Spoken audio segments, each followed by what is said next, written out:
সন্ত্রাসী আছে তাদের বিরুদ্ধে এবং পাশাপাশি অন্যান্য সন্ত্রাসী যারা আছে সমস্ত সন্ত্রাসীদেরই আমাদের আইনের আওতায় আমরা নিয়ে আসব এবং আমরা সব বিষয়ে আমাদের মনিটরিং অব্যাহত রয়েছে। আইন শৃঙ্খলা বিষয়ে আপনারা যেটা বললেন আমরা তা খতিয়ে দেখব এবং আমরা কিন্তু প্রতিনিয়তই আইনের প্রতি শ্রদ্ধাশীল এবং আইন শৃঙ্খলা যাতে স্বাভাবিক থাকে, জনগণ যাতে স্বস্তিতে এবং শান্তি থাকতে পারে সেই দিকে আমরা বিশেষ নজর দিচ্ছি।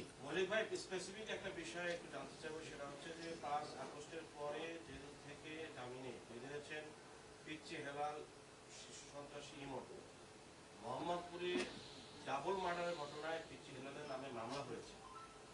লাস্ট গত 10 তারিখ রাতে এলিফ্যান্ট রোডে যে ঘটনাটি ঘটেছে সেই ঘটনায় শিশু সন্ত্রাসী ইমনের বিরুদ্ধে মামলা হয়েছে। আজ ভিকটিম তিনি হচ্ছেন আরেকজন শিশু সন্ত্রাসীর বড় ভাই।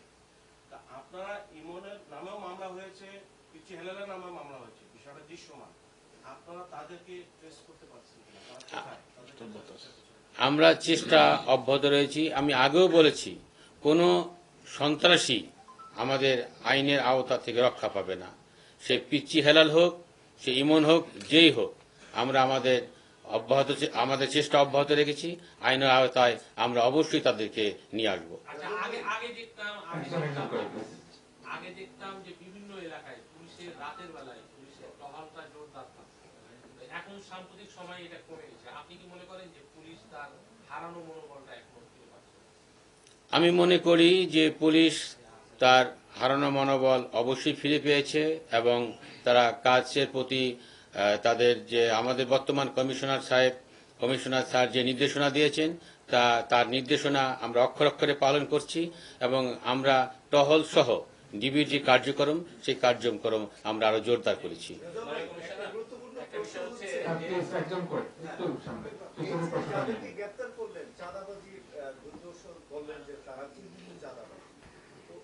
আমরা 5 আগস্টের আগে এবং পরে আমরা জানতেছিলাম যে আগেও যারা করতে একটা রাজনৈতিক ছত্রছায়া করতো বা বর্তমানে যারা করতেছে তারা কি কোনো রাজনৈতিক ছত্রছায়া বা কোনো রাজনৈতিক সংশ্লিষ্টতা পাচ্ছেন কিনা। নাম্বার 2 হলো এই যে বড় বড় চালান আপনারা ঢাকাতে গ্রেফতার করেন, এত গাঁজা এত ইয়াবা এগুলো তো আসে ইয়ে থেকে বর্ডার ক্রস করে বা বিভিন্ন জেলা হয়ে আসে। তো এখানে কি সার্বিক পুলিশ সহ অন্যান্য আইন শৃঙ্খলা বাহিনীর গাফলতি আছে কিনা বা কারা জড়িত কিনা, এটা ঢাকাতে কেন গ্রেফতার হচ্ছে?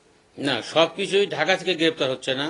আমরা অনেক তথ্যের ভিত্তিতে কুমিল্লা থেকে, নারায়ণগঞ্জ থেকে, এমনকি আমরা যশোর বিভিন্ন জায়গা থেকে যে আমাদের কাছে তথ্য আসে সেই তথ্যের ভিত্তিতে আমরা মাদক বলেন এই সমস্ত যেগুলি অবৈধ জিনিসপত্র সেগুলি আমরা উদ্ধার করি। না, আমরা এই পর্যন্ত কোনো আমি আগেও বলেছি যে আমরা কোনো রাজনৈতিক বা কাউকে আমরা ওইভাবে আমরা শেয়ার করি না। আমরা একজন চাঁদাবাজকে চাঁদাবাজ হিসেবে দেখি, একজন সন্ত্রাসীকে সন্ত্রাসী হিসেবে দেখি। আমরা চাঁদাবাজ সন্ত্রাসী হিসেবে যেই হোক আমরা কারো রক্তচক্ষুকে ভয় পাই না।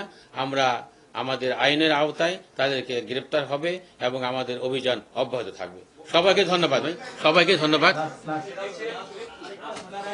আপনাদের যে ডিভিশনগুলো আছে প্রত্যেকটা ডিভিশনে আপনাদের যেহেতু আলাদা নজরদারি থাকে, আপনারা নিজেরাও জানেন কারা কারা কি কি ধরনের অপরাধের সঙ্গে ইনভলভ এবং আপনারা থানা পুলিশের কাছ থেকে ওই ডেটাগুলো নেন।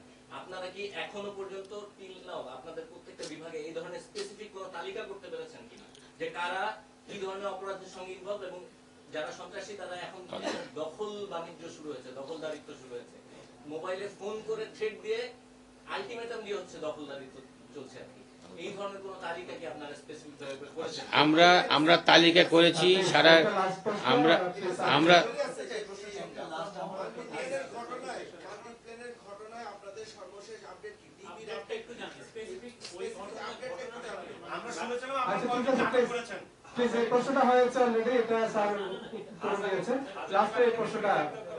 জি না, হাজারীবাগ থেকে যাকে গ্রেপ্তার করেছে তার নাম রাতুল এবং সে অনেক কিছু স্বীকার করেছে। আমরা সেই স্বীকারোক্তির আলোকে আমাদের অভিযান অব্যাহত থাকবে। সবাইকে ধন্যবাদ, সবাইকে ধন্যবাদ।